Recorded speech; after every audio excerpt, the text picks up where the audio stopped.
marketing and sales, how many of you would love it if you knew exactly what message to use that your prospects would resonate with? Today, I am so excited about my guest, Usman Sheikh. Usman is going to tell us exactly how we can create messages that our audience are going to say, oh my gosh, they're speaking directly to me. And you're going to see amazing results. But before we get started, my name is Donna Peterson, and you are listening to the B2B Marketing Excellence podcast.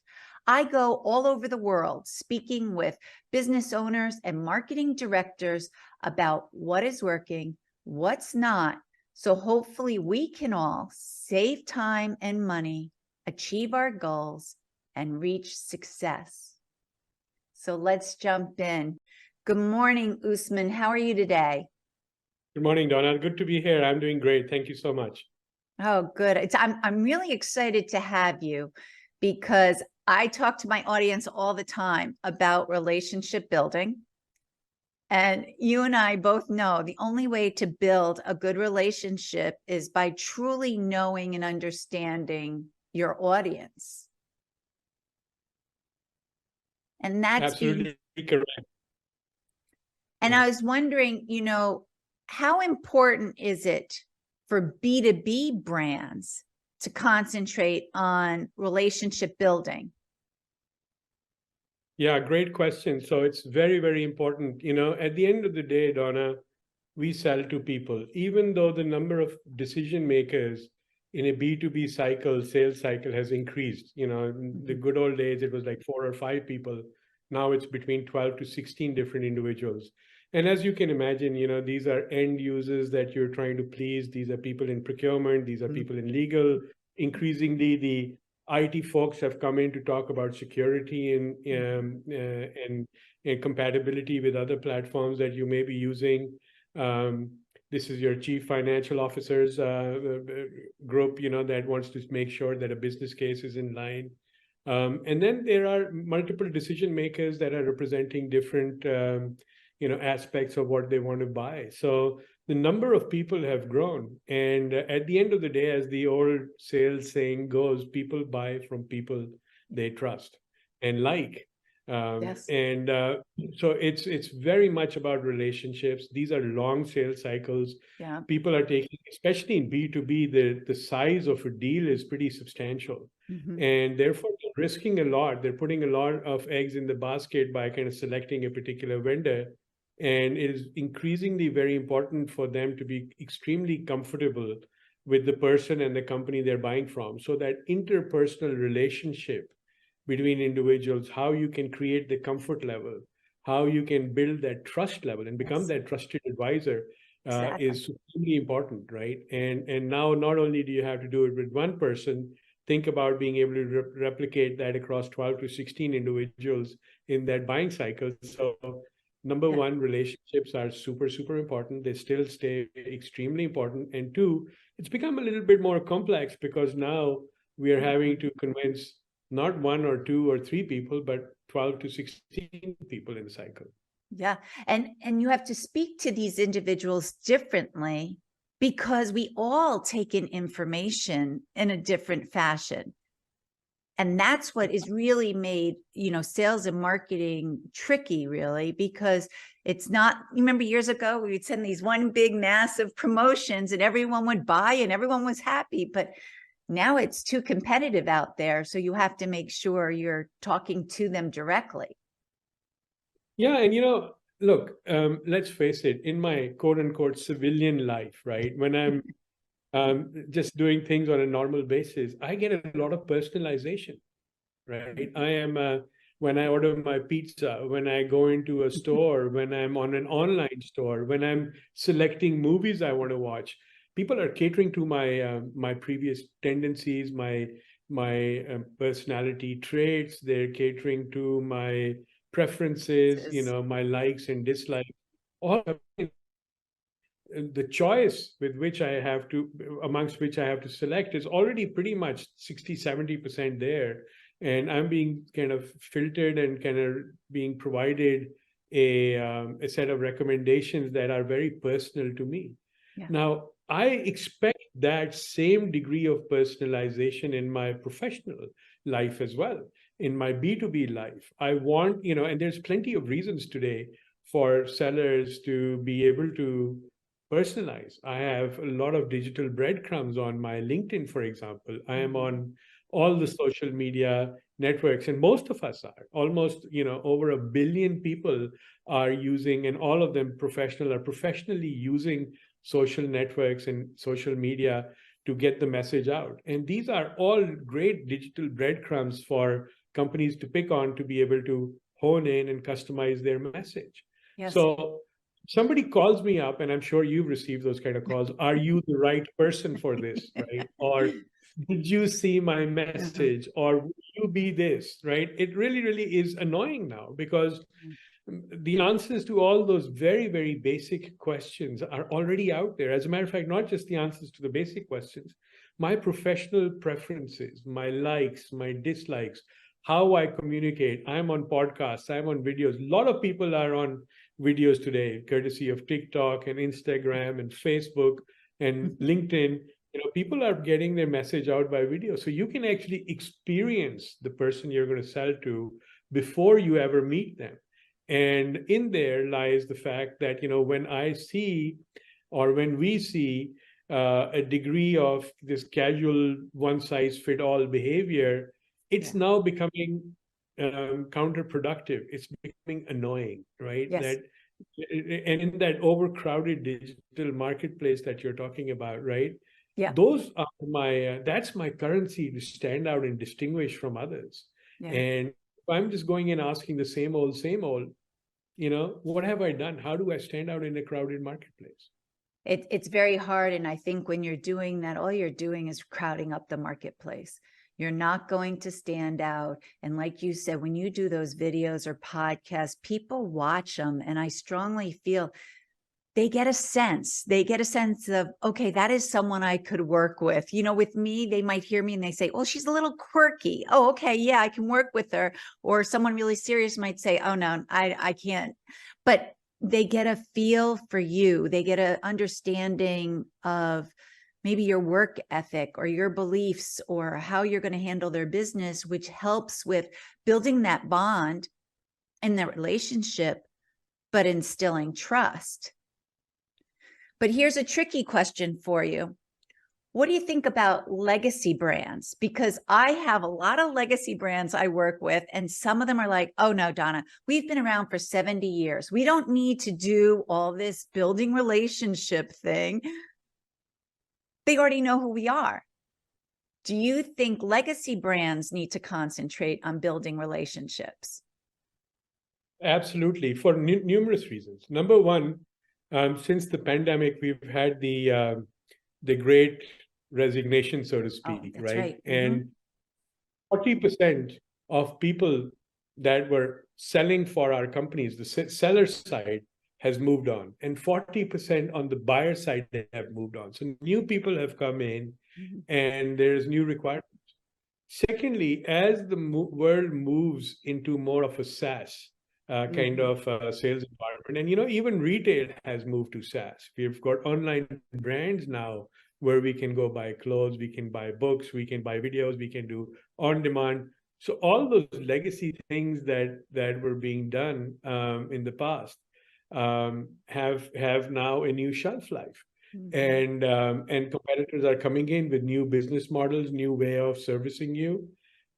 So it's increasingly important to continue to build that mind share with your prospects, and just relying on how good you were yesterday. We all know the story about Blockbuster. Blockbuster had the opportunity of buying Netflix, believe it or not, right? And they forego. They said, no, we like the retail stores. We like this VCR and DVD abilities. And where are they now? They're nowhere to be seen. So I don't think it's a very comfortable position for legacy. Look at the bookstores, the famous bookstores. They're no longer there, right? Retail stores, no longer there. Increasingly so. So new business models are coming, new delivery models are coming, and I think legacy brands have to work equally hard at being able to maintain their quality of their product and their distinction, but also, very importantly, especially in B2B, the relationship, because we've got so many new people now in the equation, Yeah. a new set of requirements that have come. So you cannot sit comfortably on your laurels from yesterday. You've got to do new things and continue to build those relationships. And I agree. I was listening to everything you said, and that's a good point that with COVID, we've lost the sellers and the buyers that might have been here who really knew who the legacy brands are. Now we have new people. Maybe they don't know who the original companies were.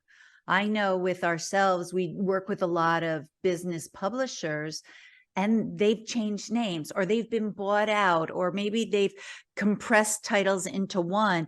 And that type of history helps our clients in figuring out where to promote themselves. But if you don't know that information, you got to make sure you're promoting it out there. Absolutely. Yeah. And then, there's competition. People are just disrupting left, right, and center. They're coming up with new products, new value propositions, new Yeah. delivery cycles. And all of those factors you have to counterbalance, and then a lot of the competitors are doing a much better job. So look at our profession, the B2B sales and marketing industry, right? Yeah.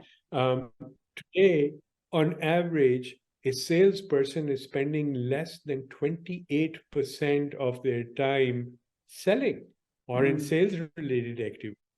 That means 72% of their time is being spent on what? Doing admin and learning some of these legacy systems, this fragmented tech space that's out there. I have to learn a CRM system. I have to learn a contact database. I have to learn about marketing automation. I have to learn about, dashboards and how to figure out how to analyze my customers. I have to wear a data science hat to understand what's happening in the marketplace. I have to wear a seller's hat to be able to communicate my value proposition. I have to wear a product manager's hat to be able to articulate the benefits of my solution and my product. And so a lot of things are changing. And in that changing environment, it is very, very important that, we have, the disruption in our technology is that we're consolidating these brands, these different fragmented solutions that were required. They're coming together into one platform or into fewer platforms.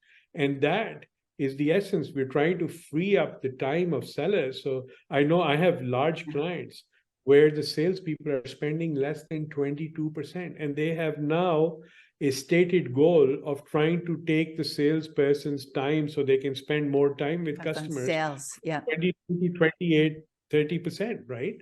Yeah. So that's now a stated goal, whereas you would intuitively never think, hey, salespeople, that's all they should be doing. They should be prospecting. They should be talking to customers. They're not. Oh, right? no, not because there's so many. Yeah, not with all the technology that's coming out, and especially now with AI. You're going to talk to us about your platform, but when ChatGPT was announced to everyone in November of 2022, I think that changed everything, and people got catapulted into a whole new area they weren't even thinking about. So you're right, the salespeople.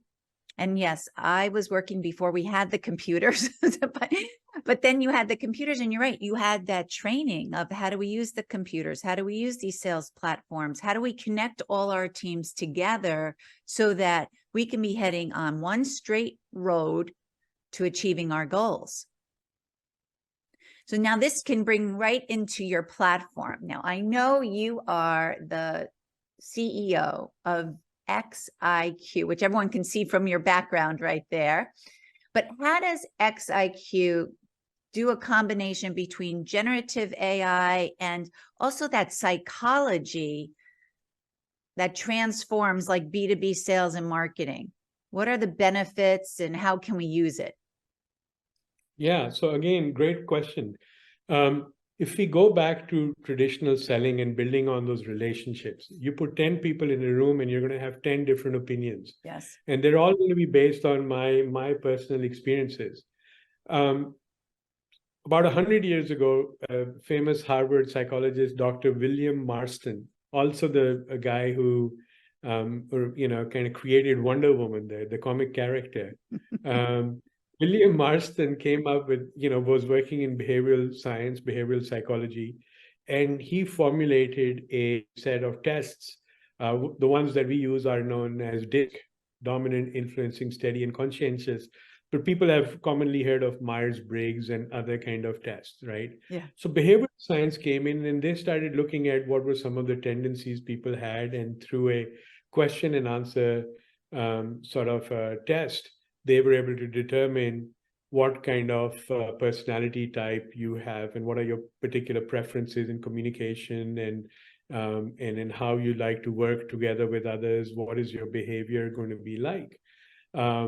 Now, what this does, this is the behavioral science. What this does is it allows everybody to be able to get on the same page, right? So instead of having 10 opinions, we can tap into behavioral science and with a very high degree of accuracy, get an opinion that is unbiased and can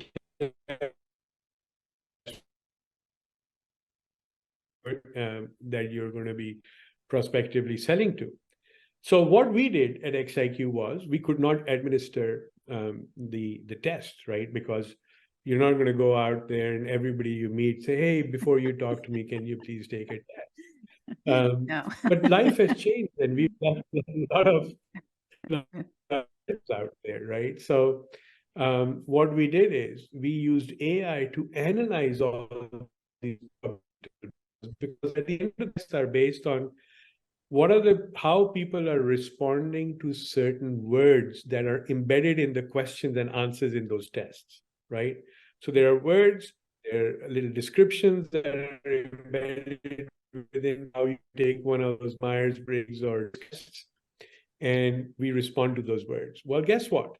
Today, we abundantly leave these words out there on our LinkedIn, in our tweets, when we blog, when we speak. We're very subconsciously using these words. XIQ picks on those words, analyzes them, and is able to predict what this person's personality is, and therefore what would be their preferences and how you communicate. Should this be a 3-bullet point communication? Should this be long form, anecdotal? Should there be a lot of data furnished with this? These kind of things make a big difference. And so we've combined the two together, and we've created a platform around that where we help the seller touch a buyer, or buyers rather, at different stages of the buying cycle, very specifically in a manner that would appeal to your prospective buyer. And that's what starts bringing about the change. One is the ability for me to get heard because I'm speaking in a language and in a style that you like to be spoken to, or you like to listen to, and that you understand. So that's a big difference. I'm kind of breaking through that communication barrier on the one hand. And on the other hand, I'm starting to embed and infuse in their value propositions that are specifically driving your personal goals, right? What is going to motivate you, not as a professional, but as an individual, not ever forgetting that you are an individual with your own personal preferences, and then you're a professional who has to do certain things. So how can I get that? And therein lies XIQ's distinction of being able to help our users stand out in that extremely crowded digital markets. Mm-hmm. Mm-hmm. That is interesting because I do talk to my clients, and this is on a broader scale, but we'll segment their databases and we'll say CEOs here, CFOs here, engineers here, and we'll send them different messages that'll resonate with them. But it sounds like you now go even deeper because, yes, we're looking at the titles, but you'll go in and say, okay, CEOs, Donna Peterson, but here's her personality, and this is how she likes to get information. And I can see how that would make all your messaging more responsive, and you'd probably see a larger conversion rate using that. Oh, absolutely correct. I mean, not all CEOs can be painted red or green or blue. They've got a lot of different shades of gray in there. And well, because we're all human. We're all human. We're all and human. Each one of us is different. Yeah. We have different fingerprints, just to kind of say a thing. And it's good. I think that diversity is very important. And somebody that recognizes my diversity and talks to me Yes. definitely gets my attention. Now, it can go slightly wrong. I'll give you a little funny story. One of the sales guys had done a lot of research and found out I went to University of Michigan, and they contacted me and they did a page of Ohio State. So anybody that knows University of Michigan and Ohio, these are really, I think this is the biggest college football rivalry in the world, and kind of appealed to me. Now, it was on the one hand a little, it kind of irked me a little bit that somebody was pointing out Ohio State, but on the other hand, I applauded the effort that this person had put in to be able to go and find that. And that helped me even today. This happened about 10 years ago. I can still remember that this incident happened and helped them stand out from a crowd, right? Mm-hmm. And what it showed distinctly was that this person had invested a little bit of time in getting to know me, right? Yes. And that's really what all salespeople need to start doing is instead of putting them into the CEO bucket or the CM bucket, we need to figure out like who are these people as individuals and talk to them as individuals, not as blocks. Yep. Right. When I talk to clients about getting LinkedIn connections, I always talk about, let's not do the general LinkedIn connections. Look through their bio, find something, either something they posted about, what college they went to, some kind of commonality. Like for me, I think I have that. I love downhill skiing. And so when people come in and they start talking about downhill skiing, oh, well, I stop because I love, I love hearing about that topic. Or if they went to Connecticut College, that's a big thing. And I've reached out to other alums just to say, I went to Connecticut College and we have connected. And it's a common bond, but it gets your message noticed. And then you start to communicate and network together. But now you're going to help us do this on a larger scale than the one-off. Yeah, right? Absolutely. There's a lot of personality traits as well, right? So I like to give the example of our good friends from Star Trek, Captain Kirk and Dr. Spock, right? So Kirk, I always think of the robot. There you go. So Kirk is the captain of the Starship Enterprise, and he has to make big life and death decisions in snap seconds. Kirk, by the nature of his job and his personality, is not somebody that's going to be consuming reams of data to reach analysis, conduct analysis and reach conclusions. Spock. So in order for us to communicate to Kirk, we have to give him the 3 bullet point version, and it has to have been well researched, qualified, and made sure that this is absolutely the best 3 options that he has. Yeah. Spock, on the other hand, is the person that will love to collect a lot of data, can analyze it extremely fast. He's the proverbial quant in that equation, and would love to be able to get through this information. Now imagine if we were to take all that data that we would feed Spock and send it Kirk's way, and then take Kirk's 3 bullet point and send it to Spock's way, we're basically going to have a dysfunctional set of relationships, because Kirk is going to shut us down. Hey, I don't have time. And did you not know that I am not the person and I do not have the time to analyze this information? Right. Spock, on the other hand, would laugh you out of the room because don't you know who I am and that I like to analyze lots of data before I reach conclusions? Yeah. Salespeople do this day in and day out. They get this wrong all the time. Right. And our tool, for example, helps you. That's just the kind of analogy in terms of how our tool can say, don't spare for a sales call. And we've got this guy called Gilroy.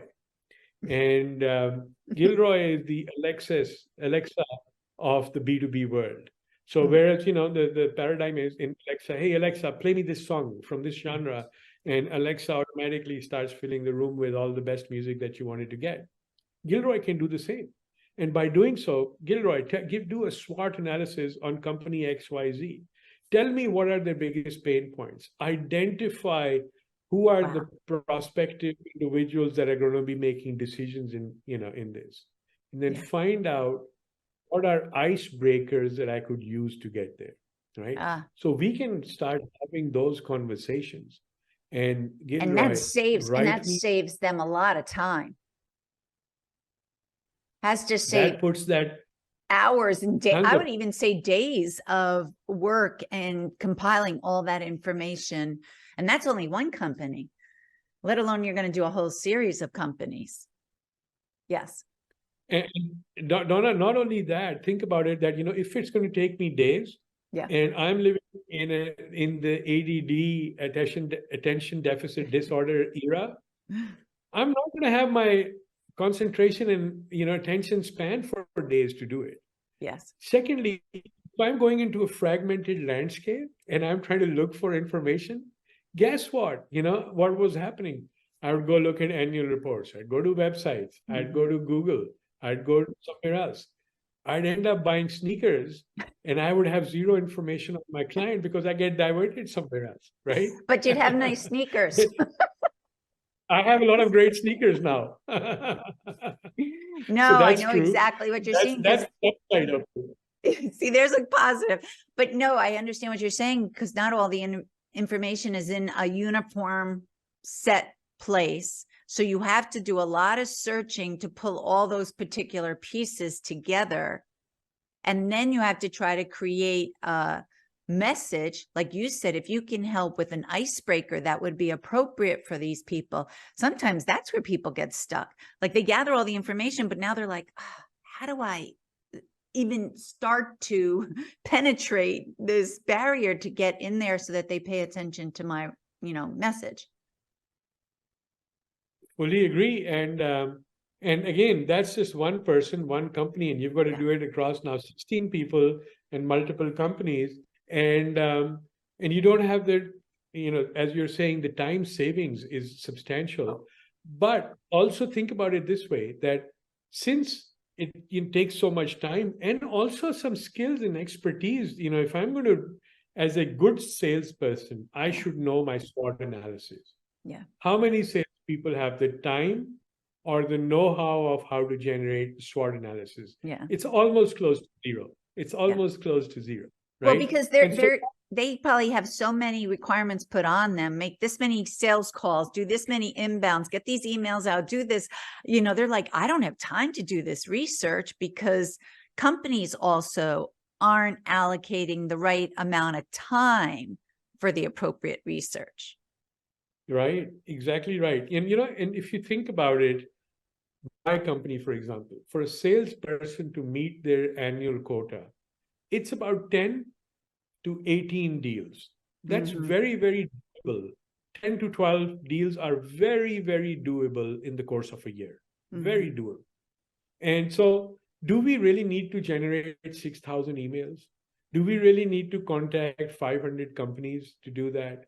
Yes. Or can we just be very focused, laser sharp focused, take a smaller set of companies, target a fewer set of individuals, and really write quality stuff, put quality in front of quantity, and really win their hearts and minds and bring them over, and invest the time in explaining to 30 to 50 prospects, and then have a higher conversion rate, right? So these Gilroy assisted sales cycles, for example, the emails, because the subject line is now, which is the first thing that gets me to click and open that email, is catering to you. It's catering to your persona. It's catering to your personality type. It's catering to your communication style. The words. So people are going to open it more. You see a subject line that resonates with you, or about a topic that is top of mind, you are going to open it. And about 37+% higher open rates. Yeah. Then the content that's written in there has about a 48% higher click-through rate. And we are seeing between 10 to 12x, I know that sounds huge, the amount of meetings that are getting booked. 10 to 12 times more meetings being booked while we are reaching a smaller prospective audience.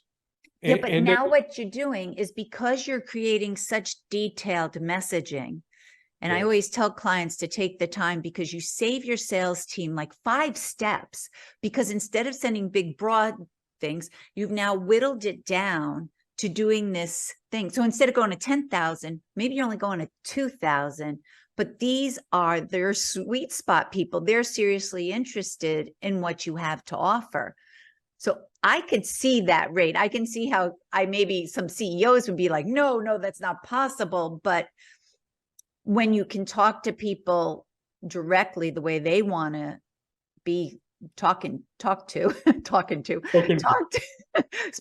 there we go, spoken to about something that is top of mind, they're going to respond. Absolutely correct. McKinsey just published their report on generative AI, the impact of generative AI on business. Mm-hmm. And Donna, they said it's going to be a $1.4 trillion annually in sales and marketing productivity gains. Yeah. And you know, when you think about it, that my sales guy, not my sales guys, but sales guys in general in large enterprises are spending less than 28% of the time. Yeah. How are we going to get to that 1.4 trillion? Well, this is how you get to 1.4 trillion. Yeah. Reduce the complexity of their landscape. Help them give them the tools that can augment their skills. Yeah. So they can use these skills that the tools are now providing to do better ideal customer profiling. Yeah. To be able to write much more targeted emails. To be able to qualify the individuals in a much higher manner. And that's how you start getting to 1.4 trillion. Yeah. And generative AI, because it can consume so much data, and there is so much data in the sales process today. There's so much data. There's data about your company, about your competitors, about the individuals, about which schools they went to. There are so many different, the financials are out there. There's so much data that's out there today that if we are not leveraging it, then we are almost, mute, not speaking at all to anybody, because we're just going and creating a humming sound instead of really saying something. Those are the companies I strongly feel will be left behind if they don't start. And I know some people are just starting to get their feet wet looking at ChatGPT, but now is the time for companies to start evaluating AI tools. How can they implement it in their companies? And what you just said is exactly what I tell people when they say, oh, well, we're going to lose our jobs because of generative AI. And I'm like, no, it is going to escalate your job to the next level. So like you were just saying, for the salespeople, it's going to free them up to do sales, to do what they're, we all have our attributes of what we're good at. Well, free the salespeople up to do the attributes, not to be a tech person or not to be a writer, do your sales. Exactly right. I mean, and that's really a big distinction. And I would say sales leaders listening to this podcast, that's what people have to realize, that, sellers are good at one thing and they're good at sales. That's why we hire them. They're not researchers. No, they're not writers, and they're not the guys who are going to be doing analysis on SWOT and so on. What they're going to be good at is building relationships, understanding. And for building relationships, there are tools out there such as ours that can help you augment your natural instincts with quantifiable data at a company level, at an individual level, and even write it out for you. Kind of build the full strategy from strategy to execution in less than 10 minutes. That's entirely possible today. Yeah. And, you've got to start. A lot of salespeople are stressed out. It's a position that has become extremely stressful. We've got to remove that stress out of that equation. Well, if you are doing just general promotions, your marketing team is being very general and broad. I can understand being stressed because you must be told no a lot. That's if you get your emails even opened or your telephone calls, answered. Half the time, it's probably just redundant. You're just doing it over and over. But if you can pinpoint it and start to create those subject lines that resonate with people, then they'll open it up. You'll be able to book those meetings and you'll be able to get them to hopefully go to the next level and then convert to be buyers. Absolutely. And better qualification. Who are we targeting? Let's not just put everybody in the same in the Bucket. same box and Yeah. send them the same message. That's just not going to work. It doesn't work. I think when COVID hit, that really helped the B2B space go more from being quantity to quality, because there were so many people, and you and I talked about this before, so many people went digital that companies had to try to stand out. And the best way to stand out is to fine tune your audience down to, like I said before, not 10,000, but to that specific 2,000. And now give them everything that they possibly need. Like I always say, show them the love, show them that you understand them, show them that this is really going to help them, and educate them versus just buy now, buy. If you educate, they'll say, wow, they've put a lot of effort into this and they truly understand my industry. Yeah, that education part, I fully agree with. I cannot support that more. I think that's so important, and it is so lost today in the whole dimension of sale. And it's so important in B2B selling, because today the buyer is spending much more time online doing their independent research. So if you have to really get mind share, you've got to get into that stage where you're now part of those thought leaders, part of those educationalists, so to speak, who are spending time in getting out and getting people to understand what the market is all about. And if you're not there up front, early on in the funnel, even before they've entered your funnel, if you're not out there, and you can get out there, you have social media, you can post really good quality articles. You can now, do hybrids of syndicated third-party content that you can put out there and start creating education. We have clients, Donna, that are using what we refer to as the XIQ Workbench. And this is a tool that curates news from third-party sources on just about any topic.